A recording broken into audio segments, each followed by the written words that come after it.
Dans les hauteurs brumeuses des monts Auray, là où les pins dansent avec le vent et où le ciel effleure la terre, un ancien royaume sommeille dans l'oubli.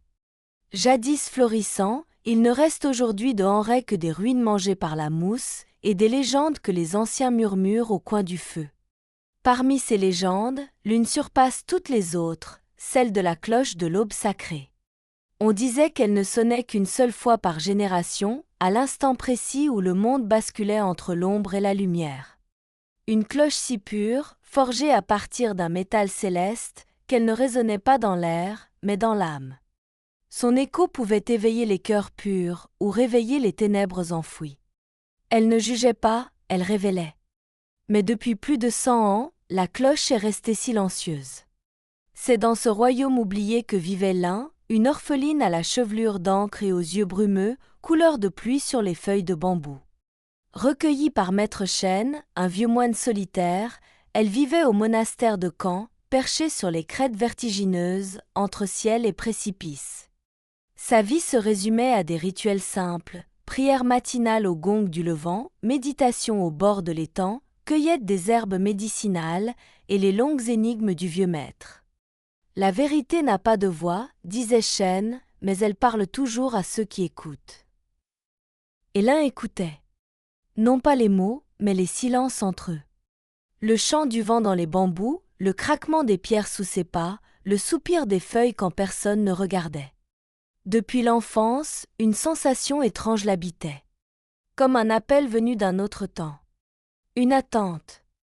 Un matin, bien avant l'aube, elle s'éveilla en sursaut, haletante. Son cœur battait comme un tambour de guerre. Dans son rêve, elle s'était tenue au milieu d'une vaste plaine dorée, baignée de lumière. Le ciel était fendu, et dans cette faille flottait une cloche d'or, suspendue dans le vide. Elle n'avait pas bougé, mais son écho vibrait encore dans ses os.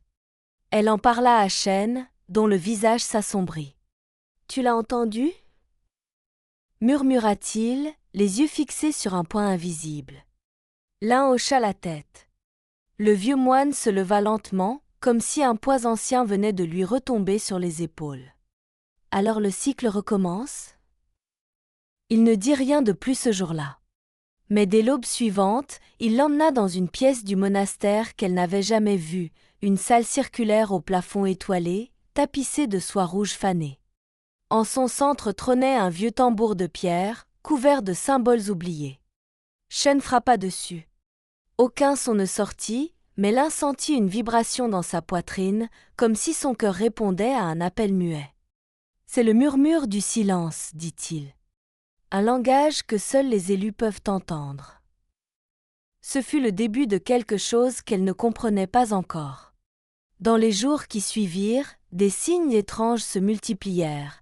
Les grues s'élevaient en spirale au-dessus du monastère, les feuilles tombaient même lorsque le vent montait, et la lune, au lieu de briller, semblait absorber la lumière du matin. Chêne, habituellement maître de son calme, devint agité. Il ressortit des parchemins anciens, qu'il examinait à la lueur tremblante des lanternes. L'un l'observait en silence, remarquant les cernes grandir sous ses yeux.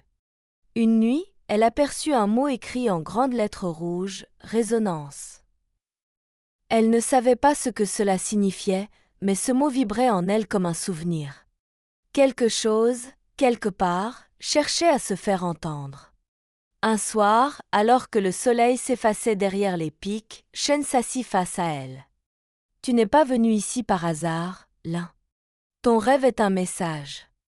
Et ce monde attend ta réponse. » Il lui tendit alors un objet enveloppé dans un tissu de soie noire, une petite cloche en bois, lisse, sans battant.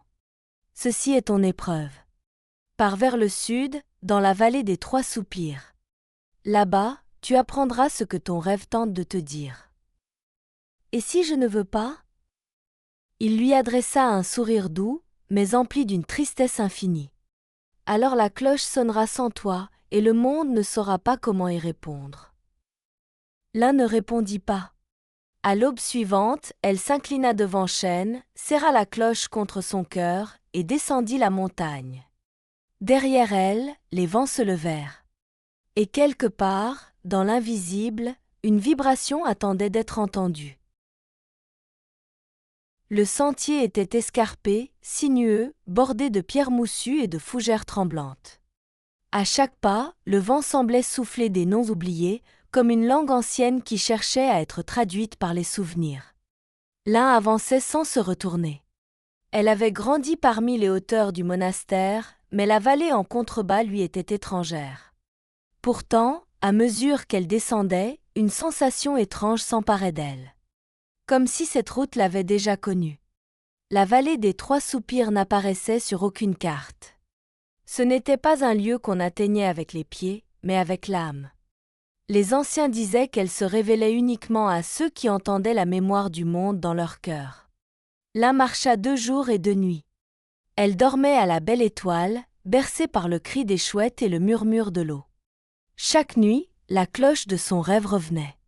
Plus nette, plus lourde, plus proche. Et chaque matin, elle se levait avec cette sensation que quelque chose ou quelqu'un l'attendait. Le 3e soir, elle parvint à un petit village dissimulé dans une cuvette de pierre, cerné par les brumes. Les maisons étaient basses, construites de bois noirci, et les ruelles, silencieuses comme des prières inachevées. Les habitants, au visage marqué par le temps, l'observèrent longuement. Ils ne parlaient pas, mais leur regard disait tout, ils savaient. Une vieille femme s'approcha. Elle portait un châle brodé de spirales, et sa canne semblait sculptée d'un dragon endormi. « Tu viens du nord, dit-elle d'une voix rauque. L'un hocha la tête. Et tu portes la cloche. D'un geste lent, l'un sortit la petite cloche de bois. La vieille hocha la tête comme si elle reconnaissait un vieil ami. Alors, il est temps. Sans un mot, elle l'entraîna à la lisière du village, jusqu'à une maison abandonnée. Les murs étaient fissurés, mais debout. À l'intérieur, des fresques anciennes racontaient une histoire oubliée, une montagne en flammes, un cercle brisé, une cloche suspendue dans le vide.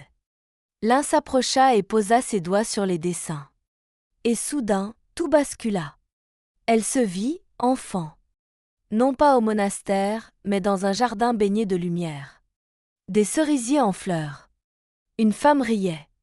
Sa mère ? Elle la prit dans ses bras, chanta une berceuse, et dans ce chant, un son. Un écho. Celui de la cloche. Puis le feu. Les cris. Le vacarme des sabres. Et un homme au masque de cuivre qui l'emporta dans l'ombre. Elle se réveilla en sursaut, le souffle court. La vieille la fixait, les yeux brillants. « Tu as vu ? » ?»« Oui, c'était chez moi. » Ou peut-être le souvenir de ce que tu as oublié. Cette nuit-là, l'un ne dormit pas. Devant la maison, elle resta assise, les yeux levés vers un ciel sans lune. Dans le silence, elle perçut un son, un tintement, si léger qu'il pouvait être un rêve. Elle sortit la cloche de bois. Elle n'avait pas de battant, mais vibrait doucement entre ses doigts. Une résonance. Faible, mais vraie. À l'aube, la vieille lui désigna un sentier caché. Suis le vent, le murmure et l'eau. Quand ils se rejoignent, tu seras là où le monde se souvient. L'un suivit ces mots. Le chemin la mena à travers des bois épais, des ponts moussus et des falaises couvertes de brume. Là, au crépuscule, elle découvrit un sanctuaire oublié. Il semblait sorti d'un autre monde, statues fendues, pavés brisés, un bassin d'eau stagnante rempli de lotus fanés. Et au centre, une stèle. L'un s'agenouilla. Elle déposa la cloche sur la pierre. Et alors, le passé jaillit. Elle se vit nourrisson, enveloppée dans de la soie. Une voix douce murmurait « Ma fille, souviens-toi, un jour, le son reviendra. » Puis, la lumière du feu. Des hurlements. La cloche sonna, déchirant le ciel. L'homme au masque s'approcha. Et tout s'éteignit.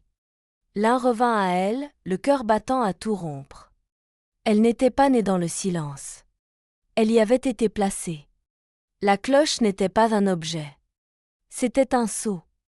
Un souvenir enfermé. Et soudain, elle comprit. Elle ne cherchait pas un artefact magique, mais une vérité scellée par la peur. Derrière elle, le vent souffla. Le murmure des arbres suivit. Puis l'eau, en contrebas, se mit à chanter. Les trois soupirs se rencontrèrent. Et pour la première fois, la cloche vibra si fort qu'elle l'entendit résonner dans tout son être. Le sanctuaire retomba dans le silence, mais en l'un, le tumulte grondait encore. Tout en elle vibrait. La cloche, le sol, son souffle. Elle avait touché quelque chose de plus grand qu'elle. Quelque chose qui n'était pas censé être réveillé. Elle tenait encore la cloche entre ses doigts. Elle ne bougeait plus, mais son écho semblait s'être logé dans ses veines. Une chaleur étrange irradiait dans son torse, comme si la mémoire du monde battait désormais à son propre rythme. Son regard glissa vers la base de la stèle. Une dalle semblait décalée, presque volontairement. L'un s'agenouilla, l'écarta avec précaution et découvrit un petit coffret scellé par une corde rouge. Un seau de cire noire y était brisé, comme si quelqu'un l'avait ouvert avant elle, ou comme si le temps lui-même en avait permis l'accès. Elle ouvrit le coffret. À l'intérieur, deux objets, un parchemin enroulé autour d'un morceau de bois sculpté et un tissu vert jade enfermant une pierre. L'un déroula lentement le papier. Des idéogrammes anciens y formaient une strophe. Lorsque la cloche de l'aube fera naître l'écho. L'enfant de l'oubli marchera sur les pas du vent. 3 gardiens, 3 clés, un seul battement. Et dans la pierre de jade, la mémoire du monde. Un frisson parcourut son dos. Chaque mot résonnait avec une évidence troublante. L'enfant de l'oubli. Elle n'avait pas été abandonnée. On l'avait effacée. Dissimulée. Son existence elle-même faisait partie d'un plus vaste dessin. Elle déroula le tissu et découvrit une pierre de jade, polie et brillante, en forme de larme. 3 symboles y étaient gravés, un cercle brisé, une spirale inversée et une goutte suspendue. Au contact de la pierre, une image s'imposa à elle, un temple isolé, 3 portes et une voix lointaine, douce mais grave, qui murmurait « Ils attendent ton éveil ». L'un tomba à genoux. Sa respiration se fit courte. L'air semblait plus lourd. Ce n'était pas une simple quête, c'était une invocation du passé, une réactivation de l'histoire elle-même. Lorsqu'elle sortit du sanctuaire, le soleil était couché. La vieille femme l'attendait, immobile, comme si elle savait exactement quand l'un réapparaîtrait.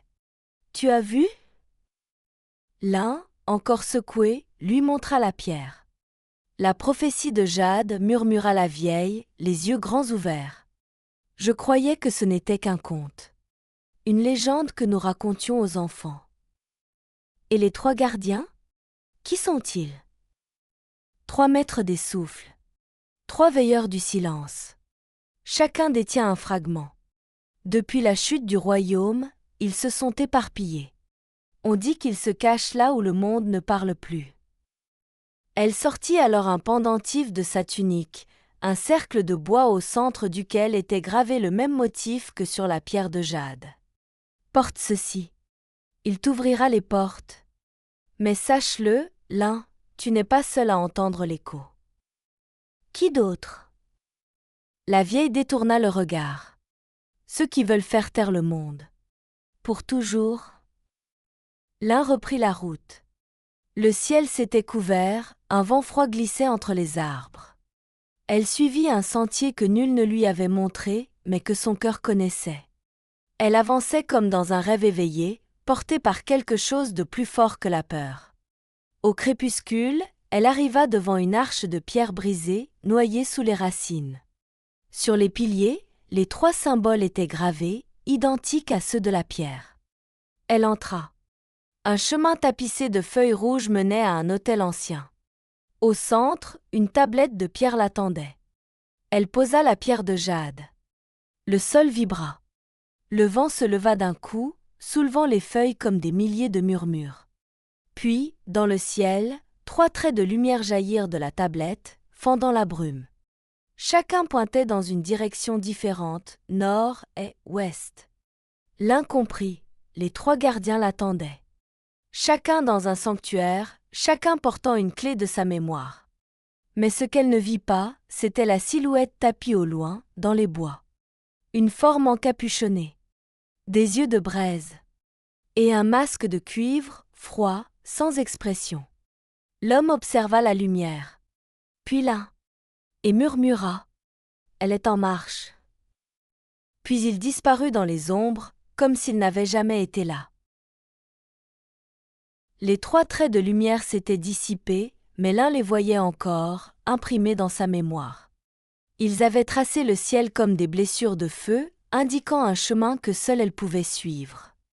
La pierre de jade, chaude dans sa main, pulsait au rythme de son propre cœur. 3 directions. 3 gardiens. 3 fragments. Elle prit le chemin de l'Est en premier. Les bambous s'épaississaient, tordus comme des prières oubliées. Le silence devenait presque oppressant, mais l'un savait qu'il ne s'agissait pas d'un vide. Il s'agissait d'un espace sacré. Après 7 jours de marche, elle arriva dans une clairière. Là, assis sur une pierre plate, un vieillard l'attendait. Chauve, vêtu de gris, un éventail fermé entre ses doigts, il semblait faire corps avec le lieu. Il ne la regarda pas. Mais il parla. « Tu n'es pas perdu. Je cherche le gardien de l'Est. » Il sourit doucement. « Alors tu es déjà là. » L'un s'agenouilla devant lui. Le silence se posa entre eux comme un voile. Elle sentit que parler serait une offense.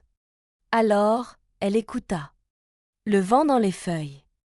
Le froissement de sa propre respiration. Le battement de ses pensées. Le vieillard n'enseigna rien avec des mots. Il montrait. Par des gestes lents. Par des regards vers l'eau. Des pas dans le sable. 3 jours passèrent ainsi, dans une paix étrange, comme hors du temps. Le 4e matin, il ouvrit enfin les yeux. D'un gris pâle, limpide comme l'aube. « Je suis le premier souffle, dit-il. Le silence intérieur. Celui que tu dois apprivoiser avant d'entendre quoi que ce soit. » Il tendit une petite perle noire, lisse, froide au toucher. Premier fragment. Porte-le au plus profond de toi. L'un s'inclina et repartit vers le nord. Le paysage devint glacial. La neige couvrait les sentiers et le ciel semblait suspendu, lourd de secrets. Après de longues heures, elle aperçut un lac figé. Au centre, une île. Sur l'île, une silhouette blanche. Elle traversa, le souffle court. La femme qui l'attendait portait un masque de soie, sans expression. Sa voix était calme, mais tranchante. « Tu cherches ce que tu ignores. Je cherche la vérité. Alors regarde en face ce que tu refuses. » L'un la suivit dans un couloir creusé dans la glace. Les murs, lisses comme des miroirs, reflétaient des souvenirs déformés, son abandon, ses peurs, le feu, le cri, le masque. Le dernier miroir la montra enfant, dans les bras d'une femme aux yeux familiers. Puis, la cloche. Elle tomba à genoux. « Je suis le 2e souffle, dit la gardienne. La mémoire du silence. Ne crains pas ton passé. Il est ta clé, pas ta prison. » Elle déposa dans les mains de l'un une pierre blanche en forme de flamme inversée. 2 fragments. Il restait l'ouest. Un désert rouge, brûlant, infini. La chaleur l'écrasa dès les premières heures. Elle marcha jusqu'à s'effondrer. Et lorsqu'elle rouvrit les yeux, il était là. Un homme vêtu de noir, encapuchonné. Debout au sommet d'une dune. « Pourquoi viens-tu jusqu'ici ? » « Pour comprendre. » « Et si comprendre détruit ce que tu es ? Alors je renaîtrai. » Il l'observa en silence. « Je suis le 3e souffle, le choix. Le silence qui précède le cri. » Il l'emmena au bord d'une falaise. En bas, un temple brisé.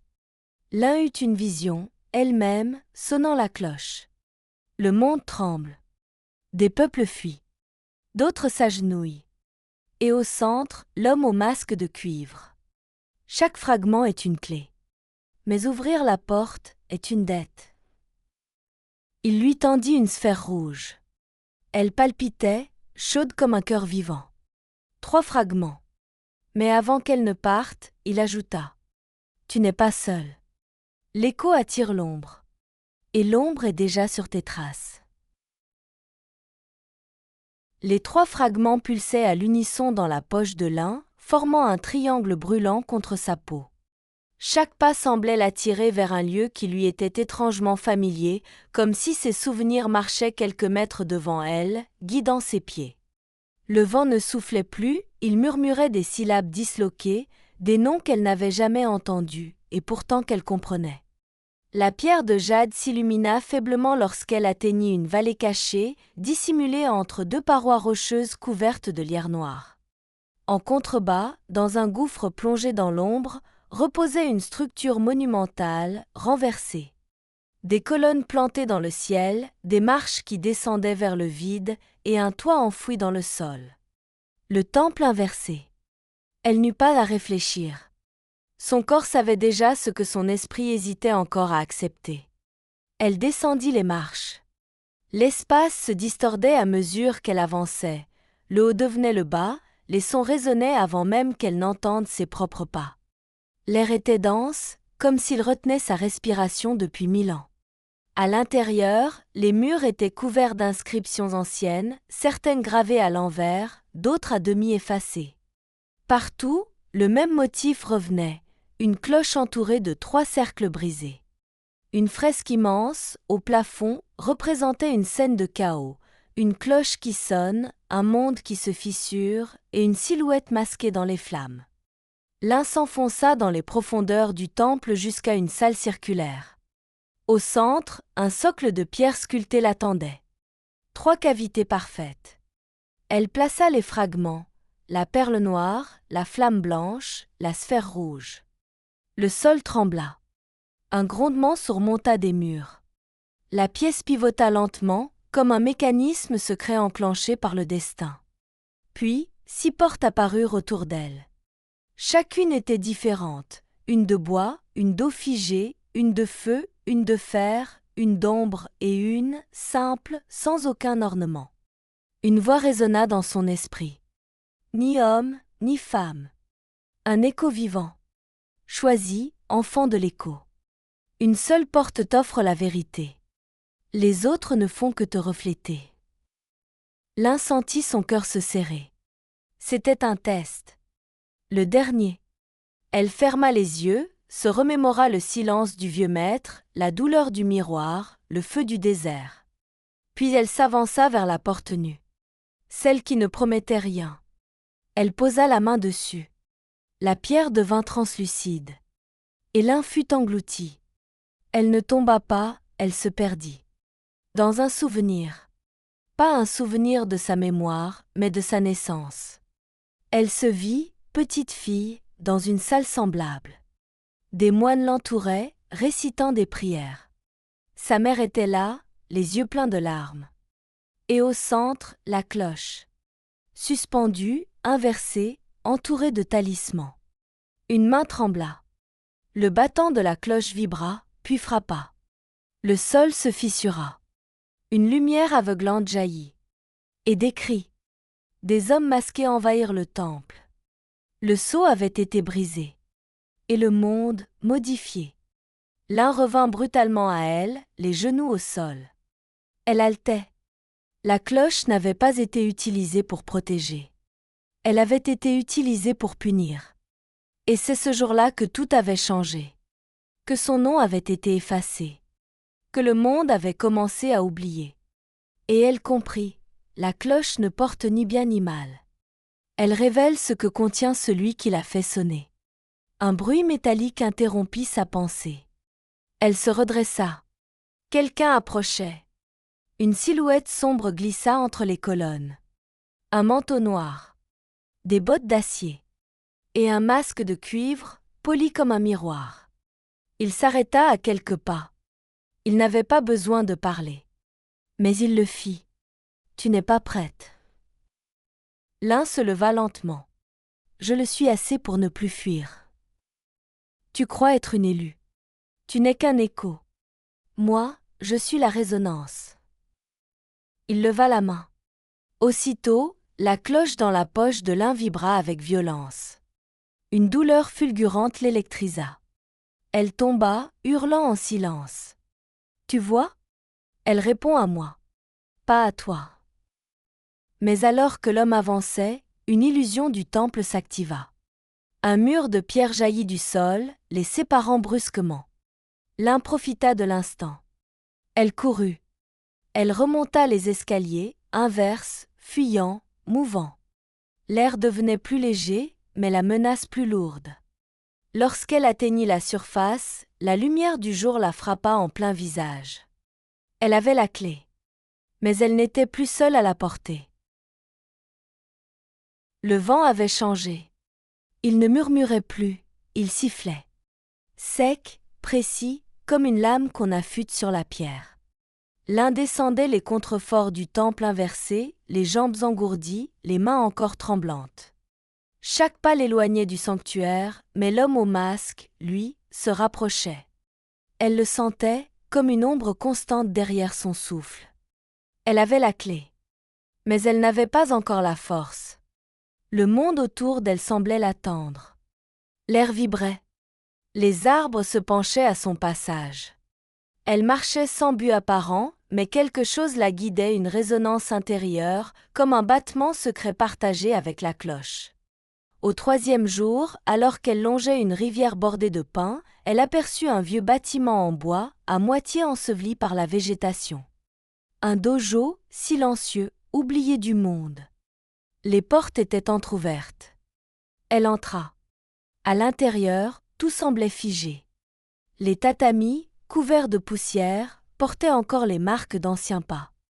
Au centre de la salle, assis en sésar, un homme méditait.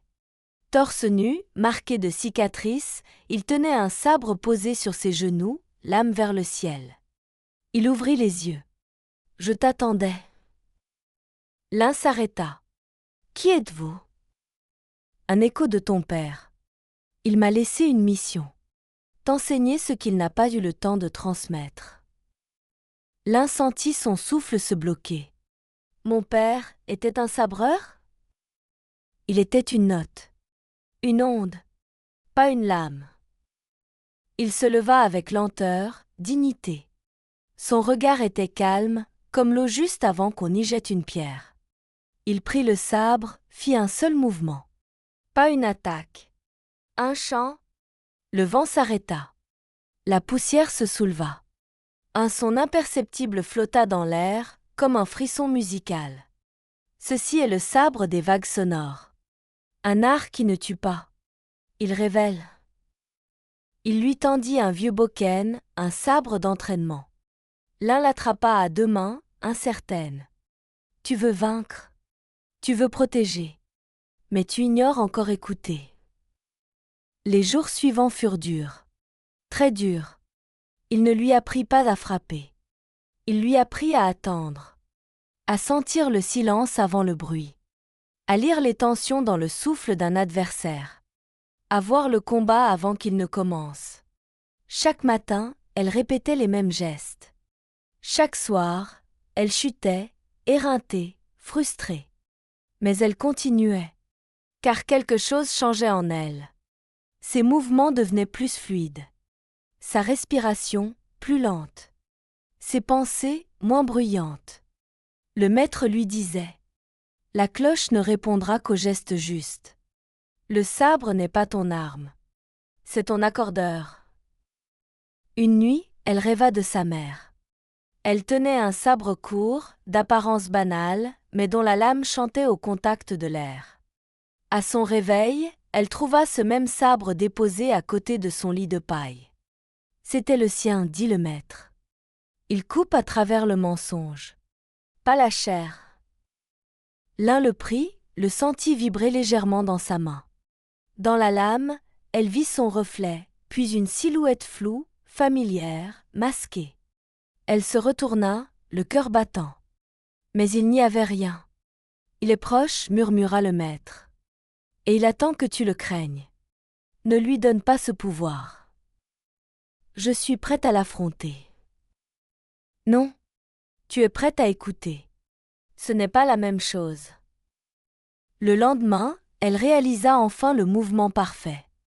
Elle leva le sabre, le fit tourner dans l'air, et tout s'immobilisa. Le vent se suspendit. Les arbres cessèrent de frémir. Et la cloche, enfouie dans sa tunique, vibra. Elle n'avait pas frappé. Elle avait harmonisé. Le maître s'inclina. Tu es désormais accordé à toi-même. Et à elle?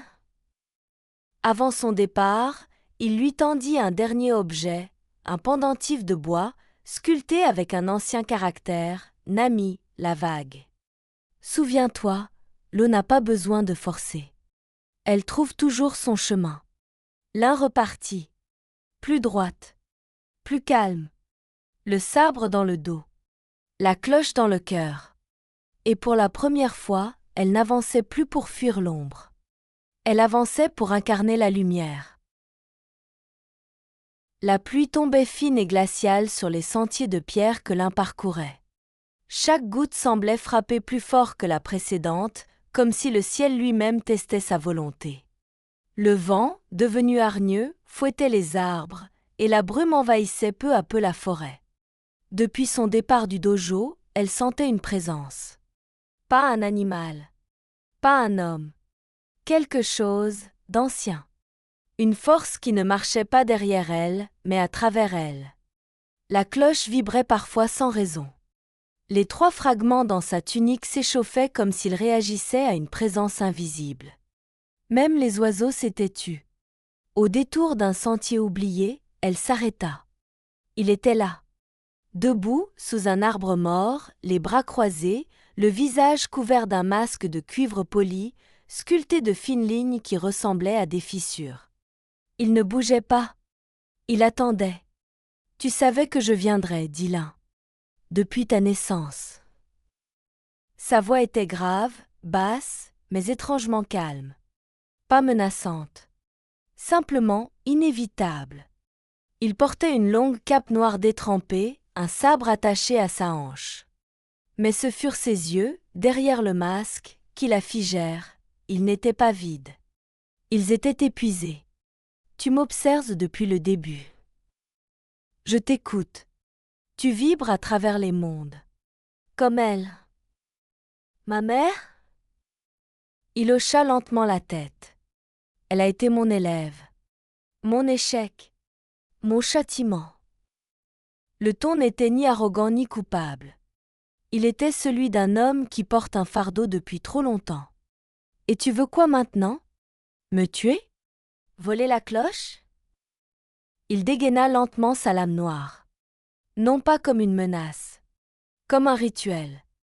Je veux te tester. Et si tu échoues, alors oui, je prendrai la cloche.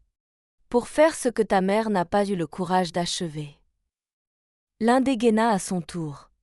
Le sabre court, celui de sa mère, scintilla sous la pluie. Le silence s'abattit. Puis le choc. Leurs lames se croisèrent comme 2 éclairs opposés. Ils frappaient vite, avec une précision chirurgicale. Mais l'un avait quelque chose qu'il n'avait plus, la foi dans l'équilibre. Elle dansait avec la pluie, esquivait avec grâce. Chaque geste formait une note. Une mélodie de survie. Il grogna. Son masque s'embruma sous l'effort. Mais il frappait toujours.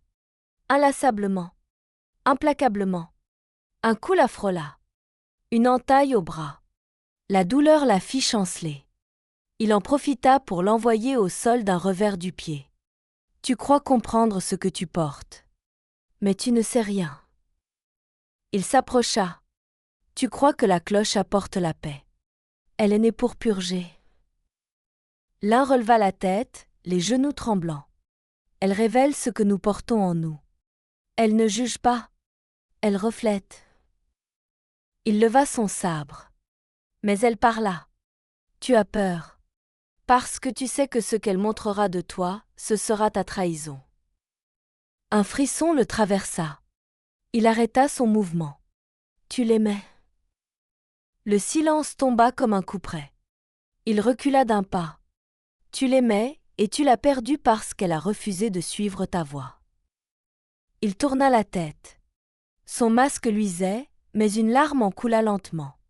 Elle croyait pouvoir changer le monde par le pardon. Elle s'est brisée. Et moi avec. L'un se redressa. Elle ne s'est pas brisée. Elle m'a donné au silence. Pour que je vienne te répondre un jour. Il rengaina lentement son sabre. Un geste douloureux. Comme une abdication. Et que veux-tu me dire, l'un? Elle rengaina à son tour. Puis sortit la cloche. Je te pardonne. Il sursauta. Comme si ces mots avaient brisé quelque chose en lui. Tu ne me dois rien. Je ne pardonne pas pour toi. Je le fais pour ne pas te ressembler. Le vent tomba. Il la fixa longuement. Puis détacha de son cou un pendentif. Identique à celui de l'un. Mais fendu. Elle me l'a donné. La nuit où elle t'a caché. Il le posa au sol. La prochaine fois que l'on se croisera, ce sera le moment de vérité. Et il disparut dans les brumes, sans bruit. L'un resta seul, la pluie battant son visage, les poings serrés. Elle ramassa le pendentif. Ce n'était plus un ennemi qu'elle affrontait. C'était le dernier écho du passé. L'aube tardait à venir. Assise sur un rocher battu par le vent, l'un scrutait un ciel indécis où la lumière peinait à naître. Le bleu de l'aube semblait s'être figé derrière une épaisseur invisible, comme si le monde hésitait à recommencer un jour de plus. Le temps lui-même paraissait suspendu, en attente d'un événement. Dans sa main, elle tenait le pendentif fendu laissé par l'homme au masque de cuivre. Un morceau de passé qu'elle n'avait pas choisi, mais qu'elle portait désormais avec une étrange forme de respect. Ce fragment, brisé mais intact, vibrait faiblement comme si lui aussi percevait ce qui allait arriver. Depuis leur affrontement, le monde avait commencé à changer. Les rumeurs se multipliaient dans les villages. Certains racontaient avoir rêvé d'un tambour qui ne battait que dans le vide. D'autres parlaient d'un enfant aux yeux blancs apparaissant dans les reflets des rivières. Des forêts entières devenaient silencieuses à l'approche de la nuit. Et plus étrange encore, dans certaines régions, le temps reculait. Les fleurs se refermaient au lever du soleil. Les ombres revenaient à l'envers.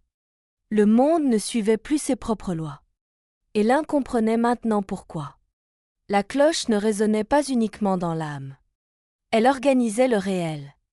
Chaque fragment qu'elle avait réuni, chaque épreuve qu'elle avait traversée, avait réactivé une ancienne vibration. Et maintenant, le monde attendait. Non pas une explosion, mais une réponse. Elle reprit la route. Sa destination, la plaine des âmes effacées, un lieu effacé des cartes, dont seuls les moines de l'ancien temps se souvenaient. Une terre vide, stérile, où la mémoire du monde venait mourir. C'était là, disait la prophétie, que la cloche devait sonner pour la première et peut-être la dernière fois. En chemin, elle fit des haltes courtes. Elle dormait peu, mangeait moins, mais elle rêvait beaucoup. Dans ses visions, elle se tenait souvent face à une mer figée. Des silhouettes de lumière l'entouraient. Et toujours, sa mère, calme et droite, disait « Tu es le pont. » Entre quoi? Entre ce que nous avons échoué à transmettre et ce que tu as le devoir de réécrire. Quand elle atteignit enfin la plaine, une brume épaisse recouvrait le sol. Aucun bruit, aucun oiseau. Même le vent semblait retenu. L'herbe ne poussait pas ici. Il n'y avait que des pierres et le silence. Elle déposa les 3 fragments sur le sol.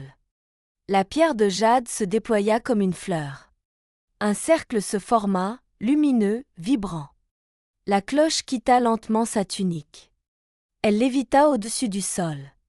Elle tourna lentement sur elle-même, sans battant, sans bruit. Mais le silence était plus parlant que jamais. Puis, l'air se déchira. Une onde noire fendit la lumière. Et il apparut.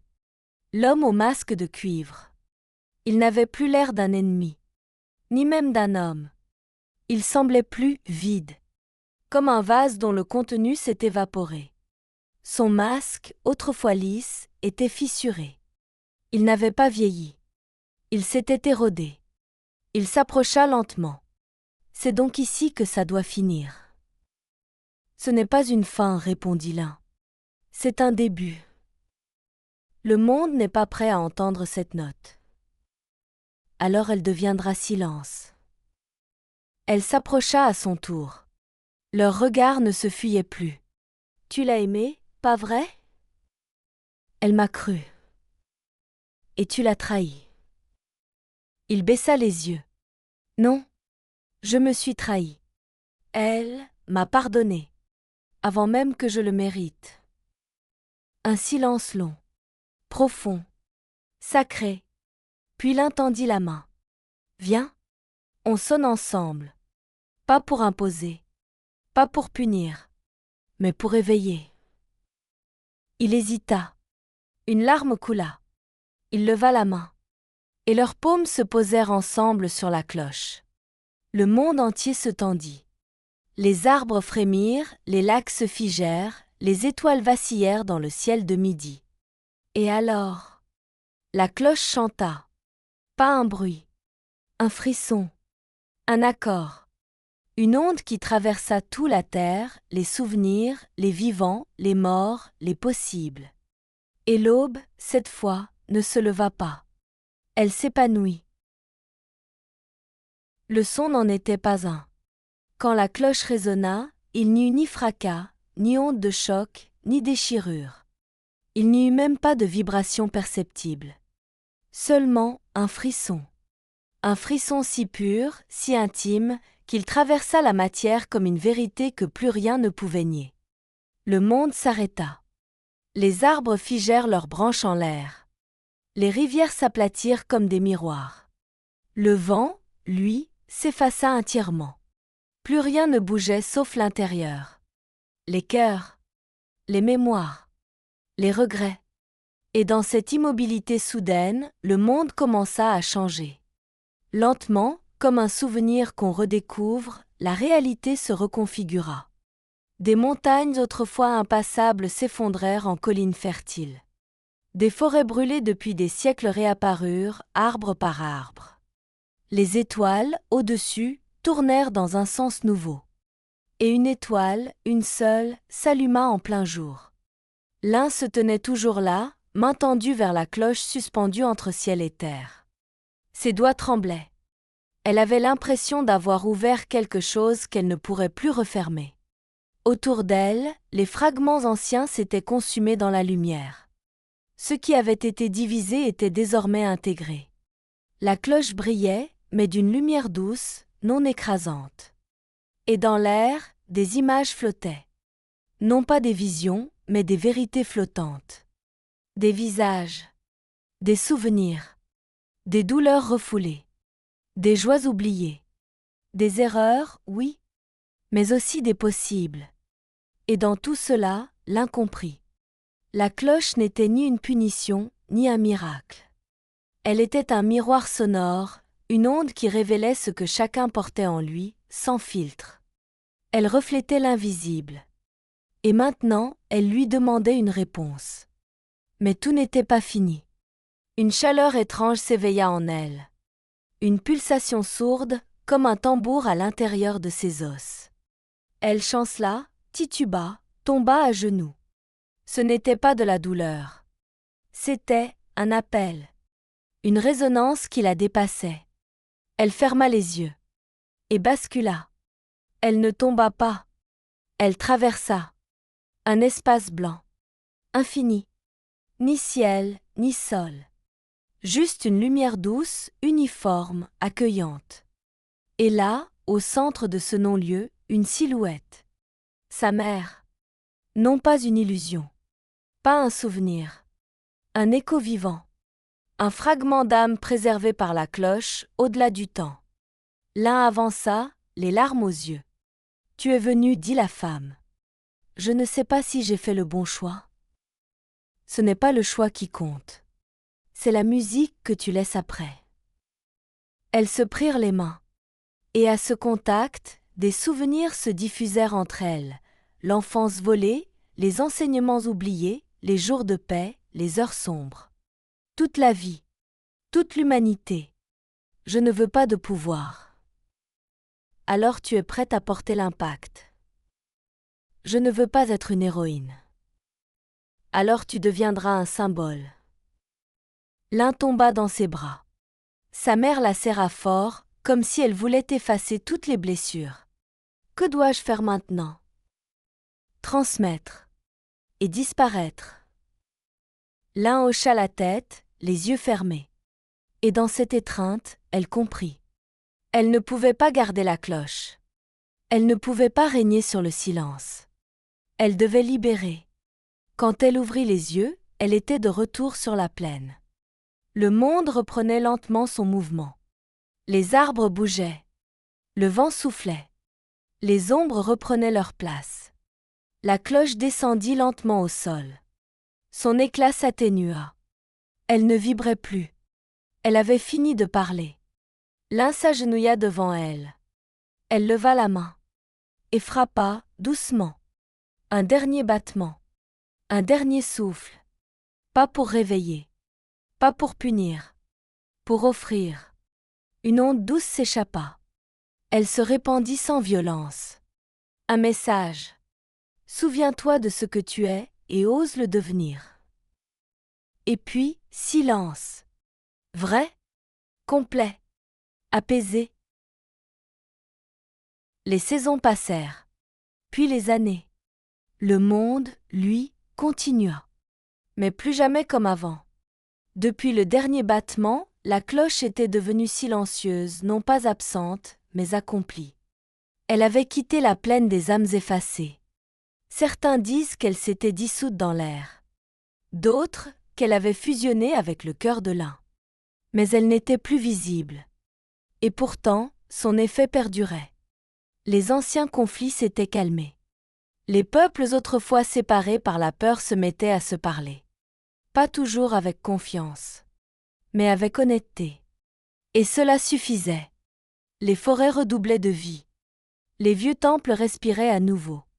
Et certains enfants naissaient avec une lueur étrange dans les yeux, comme s'ils avaient déjà entendu un son que le monde avait oublié.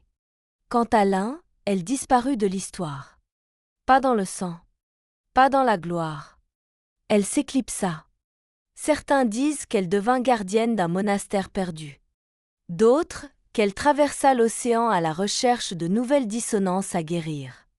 D'autres encore, qu'elle s'est dissoute dans le dernier battement.